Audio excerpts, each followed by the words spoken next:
Hi. You want to read another story with Grandma Jane? This one's called Who's That Knocking at My Door? This is another book that's really kind of old.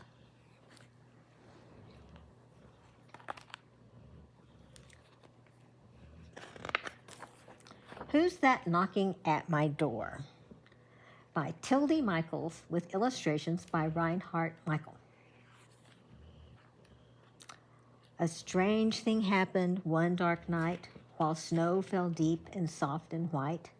Joseph the hunter ate his bread, drank his milk, and went to bed. Inside the hut was very warm, but outside raged a dreadful storm. No sooner did he start to snore, there came a pounding on the door. Who's at my door on such a night? Joseph began to shake with fright. Out the door, who sat there freezing?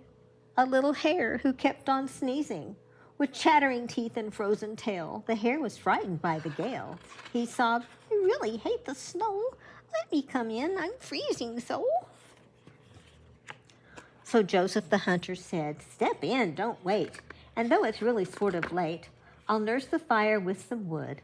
The warmth will surely do you good. The hare curled up in Joseph's chair and went to sleep without a care. Joseph, too, went back to bed and pulled his blanket round his head. Sleep well, he murmured, and good night. Soon both were sleeping, snug and tight, but not for long. Someone was knocking at the gate. Joseph groaned, Who's here so late? He slowly opened all the locks and outside found a sneezing fox. Fox wailed, Please let me warm my toes. They're frozen stiff and so's my nose. I'm out of warmth and out of breath. To stay outside will be my death. The hare shrieked, Don't let him in here. My mother told me always fear all foxes. They love eating hares. They're even worse than hunter's snares. The poor fox looked about to cry. I promise I won't even try. Upon my honor I do swear I will not eat you, little hare. So Joseph said, Come in, you should. But don't forget, you must be good. The fox lay down by Joseph's chair and fell asleep without a care. And Joseph got back in his bed and pulled his covers round his head. Sleep well, he murmured, and good night. And all three slept quite snug and tight, but not for long. There was a crash, and then a bang, and then a bong, and then a twang. A great big thing with lots of hair stood in the door. It was a bear. Poor Joseph gasped and shook with fright. Fox thought, He'll eat me in one bite. Hare thought, He'll eat me tail and all. But Bear said, It's a friendly call. I'm frozen. It's an awful night. So Joseph said, Come in, all right. Then in the corner sat the bear. It was not far from Joseph's chair. Poor Joseph got back into bed and pulled his blanket round his head. Sleep well, he murmured, and good night. And so all four slept snug and tight. Here they all are. There's Joseph in his bed. The bear's in the corner. There's the hare in the chair. Oh, look, his ears are covering his eyes. There's the fox laying on the floor by the chair. They're all four sleeping snug and tight. Outside, the blizzard raged still more. The wind tried hard to break the door.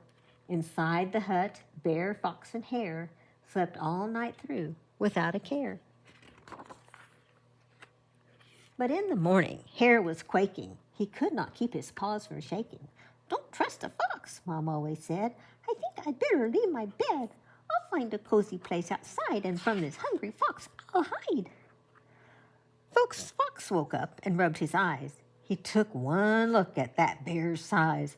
What awful teeth and scratchy claws on every one of his four paws.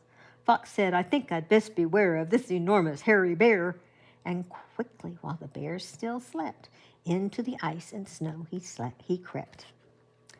The bear kept snoring on and on. Fox and hare had long since gone.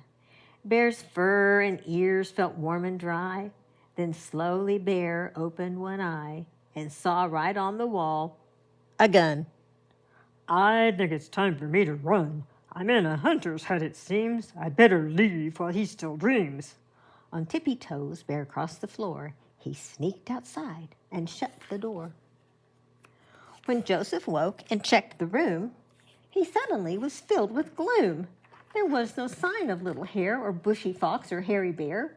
Where have they gone, he thought, and where? Or maybe they were never there? Was this a dream?